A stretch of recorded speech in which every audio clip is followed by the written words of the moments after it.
All right, let's just dive right into this explainer. Today, we're unpacking something pretty incredible, a professional note straight from Muthu Iyanda's inaugural speech as a data-driven management specialist. And listen, this isn't just some abstract theory. It's a definitive, practical guide on how rigorous data analysis is the absolute key for businesses, everyday individuals, and even entire governments to finally break out of stagnation. It's about capturing real value and driving massive growth, not just across Africa, but really throughout the entire global economy. Now, to really grasp the solution here, we've got to understand the environment first. Think about the massive paradox of the African continent. On one hand, it is absolutely brimming with opportunities, many of which are actually born out of the unique challenges it faces. But on the other hand, it is notoriously, frustratingly difficult to predict. Without the right analytical approach, untangling these complex issues and figuring out where to actually allocate resources, well, it becomes incredibly frustrating, if not completely impossible. So who is this framework actually for? Well, Muthu opens his speech with a very deliberate greeting. Fellow Nigerians and global citizens. I love this because that formal yet inviting tone establishes right out of the gate that, sure, his research heavily examines Nigeria's public and private sectors, but the leadership framework he's proposing, it applies universally. It is very much a local lens solving a deeply global necessity. The backstory of this research is actually deeply personal, and frankly, it's super impressive. Let's trace how this builds. Back in June of 2019, Muthu took a massive leap. He quit his paid job to dedicate himself entirely to solving complex problems using data. He pitched the founder of Tequidia, and within literally days, his first article was published. Fast forward just a little over 2 years to September 2021, and he had produced a staggering 315 publications. Talk about an intense, disciplined pursuit of knowledge, right? And to really put the depth of that pursuit into perspective, just think about this number, over 200. During that 2-year sprint, Muthu didn't just write. He aggressively synthesized over 200 global management theories and models. He absolutely refused to rely on gut feeling. Instead, he was hunting for the exact processes needed to tackle these complex real-world organizational and national challenges. So, what did all that intense digging actually reveal? Well, he hit on a core, incredibly stubborn frustration. He found that these systems are fundamentally sticky. Specifically, we're talking about sticky followership and leadership systems. When a system is sticky, it fiercely, almost aggressively resists positive change. It gets trapped in this endless cycle of bad outcomes, acting like a massive bottleneck that chokes out potential and blocks both individual and governmental growth. Now, what's really interesting is how he figures out where the breakdown happens. Muthu brilliantly categorizes everyone within these sticky systems into 2 distinct camps. On one side, you have micro-leaders. These are your employees, clients, everyday citizens, and they're expected to just do their tasks diligently without manipulation. Then, on the other side, you have the macro-leaders, the executives, the politicians, the ones governing the systems. This completely flips the script and shows us a crucial truth.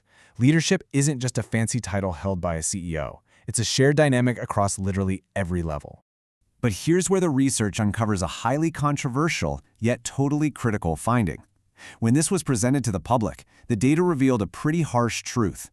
Both the macro and the micro leaders are the actual proponents of the bad system. Yeah, systemic failures aren't just a top-down problem. The everyday employee upholding an inefficient process and the executive making a poor governance choice, they are actively, together, maintaining this unproductive environment. And that realization naturally leads us to a massive, pivotal question. If both the everyday workers and the top-tier executives are fundamentally entangled in these bad systems, are the existing micro and macro leaders even the right tools for sustainable processes and future people? This is really the climax of the problem. How on earth do businesses and governments break free from this sticky trap to capture any actual value? Okay, so what's the way out? The ultimate solution here is a radical shift. We're talking about wholeheartedly embracing a data-driven management culture. This means completely abandoning intuition, guesswork, and those we've always done it this way traditions. It requires basing every single decision and leadership strategy on rigorous data analysis. If we genuinely want governments to grow and businesses to thrive in these unpredictable environments, data absolutely has to become the undisputed driver. Because when organizations actually adopt this culture, you see this incredible transformation. And it happens across 4 absolute pillars: processes, products, people, and technologies. So the crucial point is, whether you're an individual trying to navigate your career, a startup trying to scale, or a government rolling out public policy. Applying data to these 4 areas is the exact mechanism you need for unlocking growth and capturing massive global value.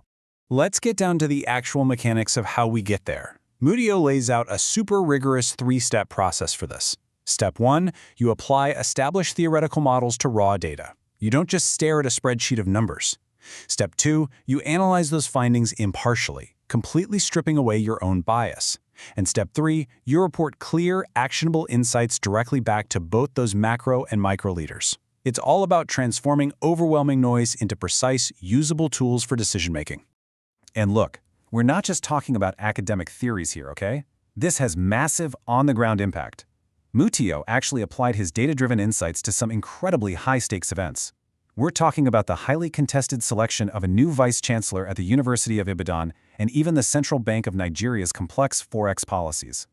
His analyses generated huge public reactions, which proves that applying data to these messy, complex public and private sector issues yields the exact kind of insights needed for real-world growth. But of course, the journey to this data-driven utopia hits a pretty massive bottleneck. Throughout his research, Mutiu ran into this constantly. It is incredibly difficult to actually get the right data, particularly non-proprietary data from the public sector. Now, private companies are naturally going to protect their trade secrets, sure, but the lack of open, accessible data from government entities, that severely stifles research, it kills innovation, and ultimately it blocks the very growth those governments are trying to achieve in the first place. So if we want to actually capture that massive value we've been talking about, we literally have to smash through this barrier. This is a very clear call to action for governments and large organizations. You have got to release non-proprietary data. You need to foster researcher access and actively welcome constructive criticism.